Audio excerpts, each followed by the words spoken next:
Thank you very much for clicking on this video, and before we get into the real meat of this video, I would like you to do two things for me. Do you see that bell next to the subscribe button? I would like you to click it.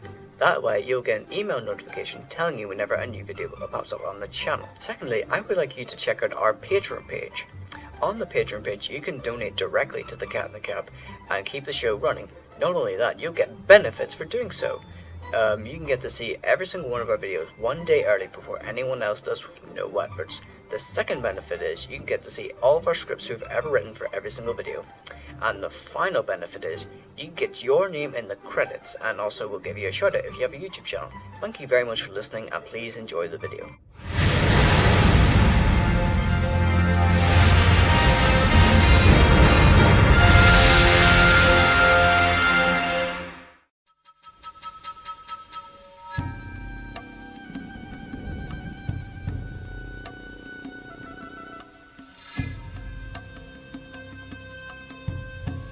Today, we are hunting imps, so be very, very quiet.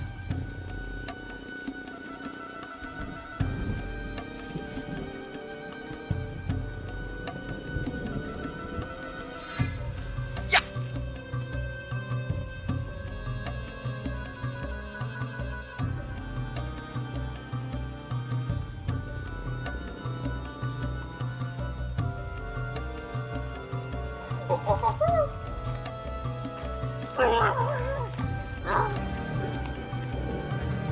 Hey, monkey!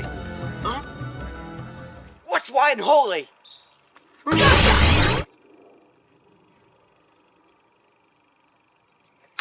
Annette. So, what do we do now? I don't know!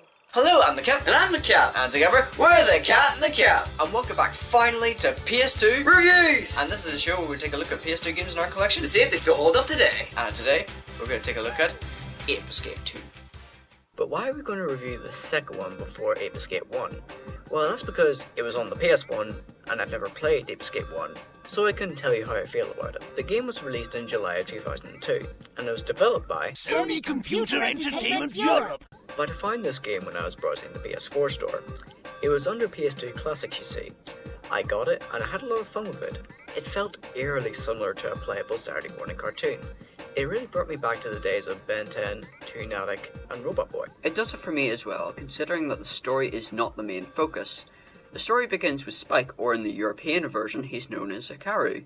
But I think Spike is a much better name. Actually, I think they're separate characters as you play as Spike in New Game Plus mode.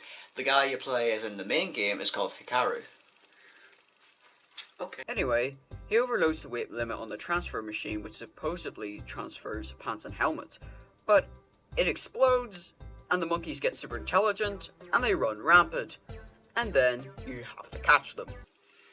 And that's your lot. So, today, we're not going to be doing any deep plot analysis. Rather, this game is more focused on its gameplay and its ridiculous scenario.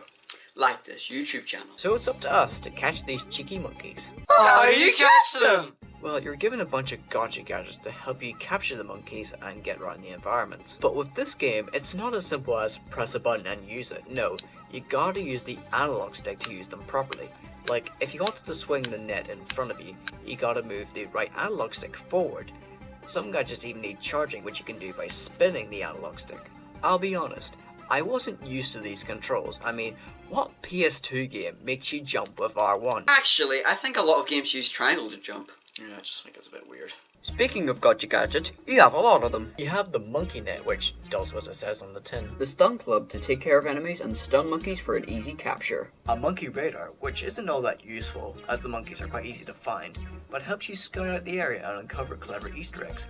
I actually found it more useful in the end game. The dash hoop that makes you speed up slopes and catch up to faster monkeys. The diver helps you dive underwater to capture underwater monkeys with a net launcher. The banana ring, which you can use to lure monkeys and catch them while they're distracted. A catapult, which you can use to shoot nuts and homing missiles of all things. The high flyer, which you can use the analog stick to spin you to higher places. The electromagnet, which lets you stick to metal objects and disarm monkeys holding guns, which is really useful. The water cannon could be used to take out fires and activate switches. And finally, the Magic Punch. It acts more as a more powerful and ranged version of the Stun Club.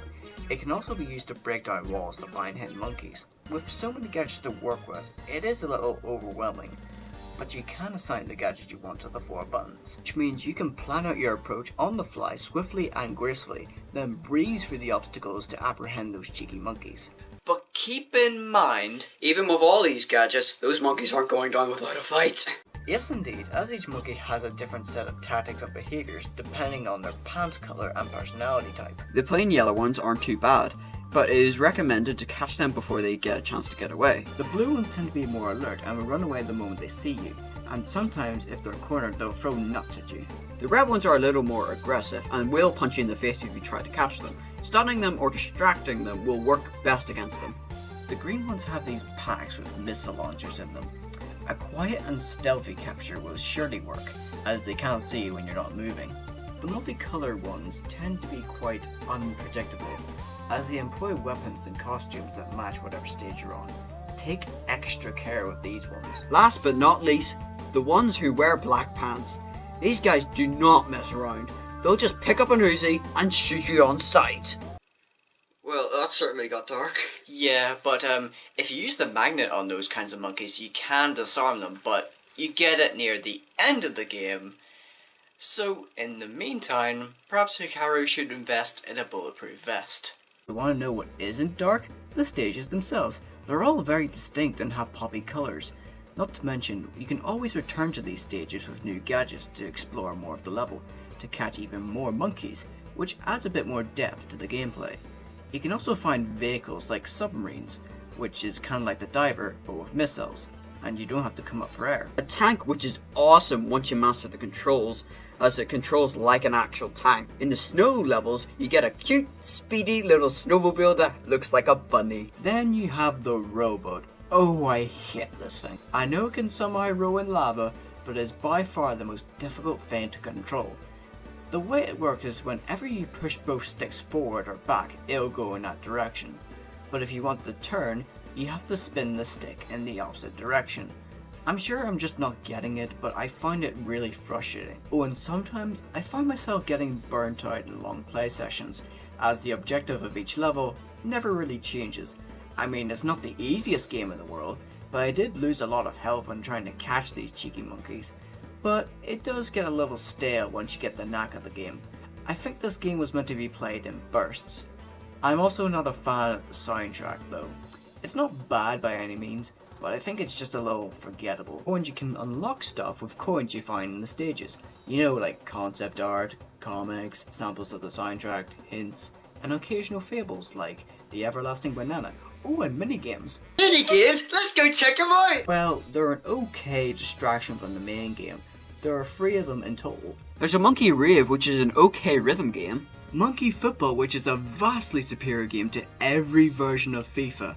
I admit, I might have gotten too into this one and I got really annoyed. I even got a little bit depressed. And Monkey Climb, which reminds me a lot of Octodad and Getting Over It with Bennett Foddy. But at this point, we're near the end of the game.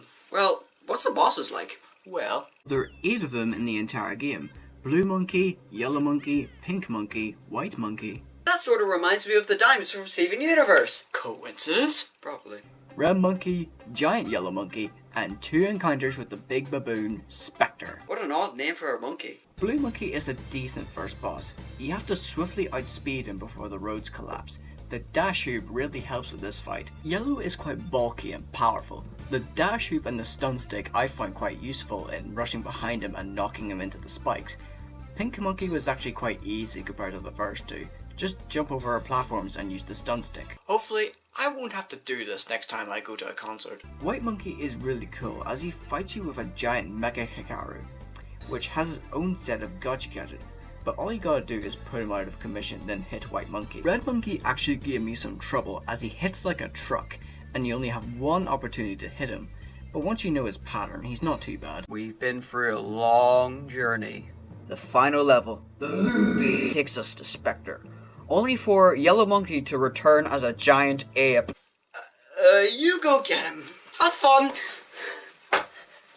Once you get past the horrifying death stare of Yellow Monkey, all you gotta do is run from him when he inhales and knock out his teeth. Lovely. Now we can finally beat Spectre, who then climbs into a giant robot. He has a lot of attacks and he did kill me a few times, but all you gotta do is pull off his chest and beat him with the stun stick. Then catch him. But apparently they didn't do a good job of containing Spectre as he escapes, and the only way to catch him back is to go back to every single level and recapture every single monkey, then recapture Spectre. So you mean after all of that, we have to go back from every single level and recapture every single monkey? That's not fair. I went back to every level and caught the remaining monkeys, and we find Spectre on the dark side of the moon. And in this Spectre fight, it's probably my favourite fight in the game. Well, mainly because Hikaru opens with this line. I'm going to spank you, monkey! Gee, I thought this was rated E for everyone. But the fight itself is quite challenging. Like, whenever you knock him off his chair, he's very fast and you might lose your chance to hit him. And in the second phase, when his chair blows up, Spectre uses his psychic energy beams, which really tests your jumping and dodging ability. And I think if it wasn't for Papachi reviving me in this fight, I don't think I could have beaten him. Okay, now we've done it. And what do we get? What a lovely sunny day. Yes? Hello, Professor. Kikero, long time no see. Hikaru's coming back today, isn't he? Ah, yes. In fact, he should be here any moment now. That Spectre never learns. After I defeated him, he comes back for more and then gets beaten by Hikaru. Huh? What's that sound?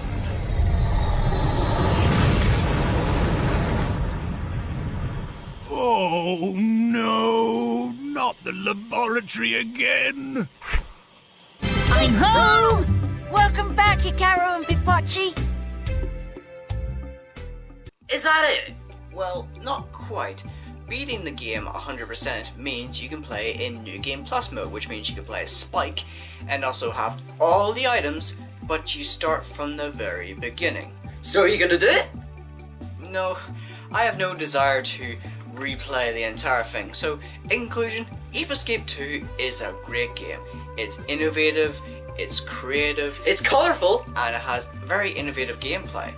But I did get annoyed sometimes, most notably in the end game, and sometimes I got a little bit burnt out on long play sessions. If this game looks interesting to you, and you have a PS4, I highly recommend it. Just don't look for the PS2 box copy. Not because it's bad, but it's quite expensive, around £118. That's crazy! I know, but anyways, thank you very much for watching. And before we go, we have an announcement to make. We have made a secondary channel. The channel is called Cat in the Gap Gameplay, which is basically a Let's Play channel. Currently at the moment we're playing The Legend of Zelda Twilight Princess HD on Hero Mode, Okami HD, and Enter the Gungeon. I've kind of noticed between like larger uploads, there's like a big gap which kind of like drains our watch time. So this will be a good way to get out content and also keep the watch time up. And they're fun to make, so go into the description or check out the end screen to go straight to that channel. The first episode of the Twilight Princess should be up in the same day as this video, and other videos will be released over the course of a few days. Thank you very much for watching, and please consider checking that out. I'm the Cap. And I'm the Cat. And we'll see you in the next one. Goodbye.